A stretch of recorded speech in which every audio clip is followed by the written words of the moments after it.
Саламатсыңарбы? Бүгүн силер менен биз этиштерди да карап кетебиз. Этиштер деген булар кыймыл аракетти көрсөткөн сөздөр, Англис тилинде этиштер эмне деп айтат экенбиз? The verbs. Мисалы, to work иштөө, to walk басуу, to talk сүйлөө. Бул жерде этиштин алгачкы формасында to менен айтылат экен, to work. Бул to мына иштөө дегенде өөгө барабар экен, to walk басуу, to эки уга барабар экен. To talk сүйлөө эки өөгө барабар. Мисалы сүйлөмдөрдү карап кетсек, I work every day. Бул сүйлөм кандай которулат? Мен күнүгө иштейм. Бул сүйлөм учурчактагы сүйлөм экен, мен күнүгө иштейм деген сүйлөм экен. Бул жерге I too work every day деп айткенбиз, анда туура эмес болуп калат. Эгерде I too work every day десек, кандай мааниде болуп калат? Мен иштөө ар күнү болуп калат, Ошон үчүн иштөө дегенди алып салыш үчүн эмне дейт экенбиз? I work деп айтат экенбиз. I work every day. Кийинки сүйлөмдө I like to work деген сүйлөмдү кантип которобуз? Мага иштөө жагат. Эмне жагат? Иштөө, to work. Мага иштөө жагат. I like to work. Эми сүйлөмдү мисалга келтирсек, she works деген сүйлөм учурчакта турат, Аны кайдан билебиз? Себеби she'де учурчакта этишке эс уланат экен, She works, ал иштейт. Бул сүйлөмүбүз кайсыл чакта турат? Биринчиден этишибиз кайсыл жерде турат? Этиш work, Work иштөө, works ал иштейт. Бул сүйлөм кайсыл чакта турат? Учурчакта турат. Аны кайдан билебиз? Себеби этишке эс уланганда учурчакта he, she'де этишке эс уланат экен, Бул учурчактагы сүйлөм экен, ал иштейт. Сүйлөм кандай сүйлөм? Ушул сүйлөм жөнөкөй сүйлөмбү, суроолуу сүйлөмбү же таңгыч сүйлөмбү? Бул жөнөкөй сүйлөм, Суроолуу сүйлөм болгондо кандай болуп калат эле? Does she work? Ал иштейби? Does деген жасоо, аткаруу деген этиш, Ошол жардамчы этишти колдонуп, жардамчынын жардамы менен сүйлөмдү суроого айландырат экенбиз. Бул жердеги S түшүп калат экен суроого айландырганда, себеби дүүгүгө уланып калды. Does she work? Ал иштейби? She does not work. Ал иштебейт. Таңгыч сүйлөм болуп калды. Таңгыч сүйлөмдө does not улоо менен, ортого коюу менен таңгыч сүйлөм болуп калат экен, Бул өзү кыймыл жардамчы этиш которулбайт. Does not деген эмнени билдирип атат? Кыймыл аракеттин тескери экендигин билдирип атат, учурчакта. Ар дайым сүйлөмдү көргөндө ушул суроолорду сурашыбыз керек. Этишибиз кайсыл жерде турат, кайсыл чакта турат? Бул сүйлөм суроолуу сүйлөмбү, жөнөкөй сүйлөмбү же таңгыч сүйлөмбү? Ошол жөнүндө ойлонушубуз керек оюбузда. Себеби этиштин учурчакта болсо, учурчакка каратып суроого айландырганда does же did'ти колдонобуз. Өткөн чак болсо did'ти колдонобуз, Келер чак болсо will do'ну колдонобуз. Ошон үчүн эң биринчи аныктап алышыбыз керек. Этиш кайсыл чакта турат? Кайсыл жерде турат? Этишти таап, сүйлөмдүн чагын аныкташ керек.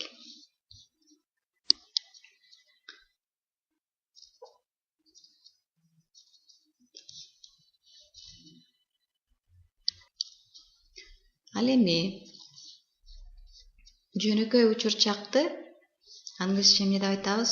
Present simple. Present simple'да, мисалы үчүн, иштөө деген этишти алып көрөлү, to work. Жактарга карап кантип өзгөрөт экен? I work, мен иштейм. He works, ал иштейт. Мына байкагыла, этишке he-де s булайт экенбиз, этишибизге. She works, ал иштейт. S уланат экен. It works, ал иштейт. Мисалы үчүн бул холодильник, ал иштейт десек, эмне деп айтабыз англисче? This is a fridge, it works. Ал иштейт, жаны жок нерселерди айтканда. We work, биз иштейбиз. You work, силер иштейсиңер. They work, алар иштешет. Жана you work дагы эмне деп которсок болот? Сен же сиз деп которсок болот, Сен иштейсиң. Сен иштейсиң же сиз иштейсиз деп, Сен менен сиз менен айтсак да болот. Мисалы үчүн you work, сен иштейсиң. You work, сиз иштейсиз. You work, силер иштейсиңер деген мааниде.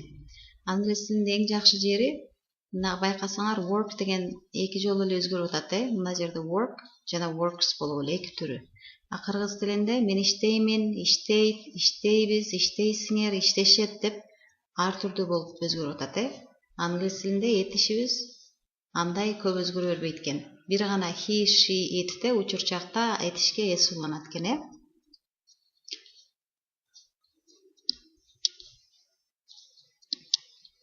Учурчакта дагы ар дайым мындай ар дайым, дайыма, every, ар бир, мисалы үчүн every morning десек ар эртең менен, every afternoon ар түштө, every evening ар кечинде, never эч качан, normally негизи, often тез-тез, seldom анча-мынча, sometimes кээде, usually негизи же орусча айтканда обычно деген сөздөр учурчакта көп колдонулат экен, Жөнөкөй учурчак болгондо, мисалы үчүн мен ар күнү мектепке барам дегенде, мисалы үчүн, мен ар дайым мектепке барам, мен ар дайым университетке барам, кайталана турган кыймыл аракетти көрсөткөндө колдонот экенбиз. Мисалы үчүн I usually work Monday through Friday.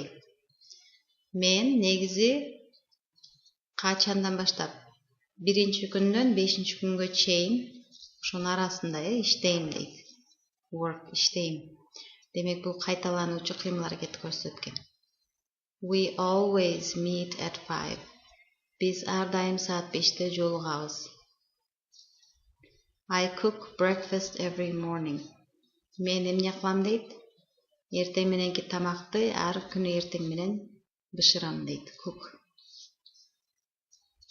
Үйдөн ушул сөздөрдү жаттагыла, мына always, every morning, every afternoon, every evening, never, normally, often, seldom, sometimes, usually деген сөздөрдү үйдөн жаттагыла.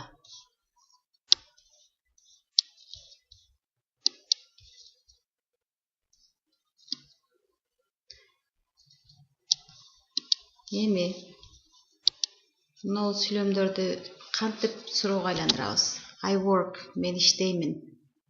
Мен иштейм дегенди кайсы менен өткөрөбүз? Жардамчы этиш, жасоо, аткаруу деген бар, жардамчы этиш. Do I work? Мен иштейминби? Do I work? Ал иштейт, ал иштейби дегенди кантип суроого өткөрөбүз? Does менен, Does he work? Ал иштейби? Учурчакта суроого кантип айландырат экенбиз? Do жана does'дын жардамы менен, кыймыл аракетти. Does she work? Ал иштейби? Ал холодильник иштейби? Ал иштейби? Does it work? We work, биз иштейбиз. Do we work? Do we work? Биз иштейбизби? You work, силер иштейсиңер. Кандай болуп калат? Англисчеси иштейсиңерби? Силер иштейсиңерби? Do you work? Силер иштейсиңерби? Ушундай суроо болуп калат. Суроо бергенде do жана does'дын жардамы менен сурайт экенбиз, They work, алар иштешет. Do they work?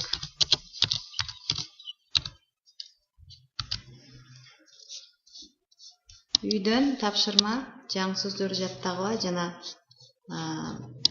бул walk, talk басуу жана сүйлөөгө өзүңөр мындай кылып жазып чыккыла. Биринчи сүйлөмдү жазып чыккыла, андан кийин суроолорду жазып чыккыла. Эртең дагы сабагыбызды улантабыз. Анда жакшы калгыла. Bye.